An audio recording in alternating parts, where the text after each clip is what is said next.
আসসালামু আলাইকুম রহমতুল্লাহি বারাকাতুহু। কেমন আছেন সবাই? আশা করি ভালো আছেন। আমরা দিন দিন কেমন যেন একটা রাঁধুনি রাঁধুনি একটা বৈশিষ্ট্য প্রকাশ পাচ্ছে আমাদের মধ্যে। আমরা মাঝে মাঝেই একটু সুযোগ পেলে ছুটির ছাটার দিনে আমরা রাঁধুনি হয়ে যাই, পাক্কা রাঁধুনি। জানি না এর টেস্ট আপনাদের কাছে কেমন কি লাগবে, খাওয়াতে পারলে আমাদের কাছে অবশ্যই ভালো লাগতো। তো আপনাদের জিভে জল আনার মতো কিছু রেসিপি আমরা বানিয়েছি।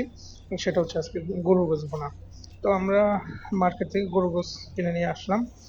যদিও আমাদের এখান থেকে এটা খুব বেশি একটা সহজলভ্য নয়। আমাদের এখান থেকে শহর অনেক দূরে, এবং আসা যাওয়ার ব্যবস্থাও, যাতায়াত ব্যবস্থা খুব বেশি একটা ভালো না। তো আমরা খুব যত্ন সহকারে, আমরা এখানে টোটাল 4 জন রাঁধুনি আছি। আমি, আমাদের এক বড় ভাই মোজাম্মেল ভাই, এবং হচ্ছে জাভেদ, এবং হচ্ছে মফিজ ভাই। আমরা 4জনই পাক্কা রাঁধুনি, আমাদের কাছে পাক্কা রাঁধুনি, জানি না। তো রান্না বান্নাটা দেখতে পাচ্ছেন আপনারা, খুব সুস্বাদু, আমাদের কাছে আলহামদুলিল্লাহ ভালোই লেগেছে। তো দোয়া করবেন, মাঝে মাঝে আমরা একটু চেষ্টা করি নিজের মতো নিজেদের কিছু করার জন্য। আহ, তারপর হচ্ছে আমাদের কোনো রকম সাজেশন ভিডিও থাকলে অবশ্যই আমাদের সুন্দর দৃষ্টিতে দেখবেন, এবং আমাদের সঙ্গেই থাকুন মজা মজার ভিডিও করতে। ওকে, সালামু আলাইকুম, ধন্যবাদ।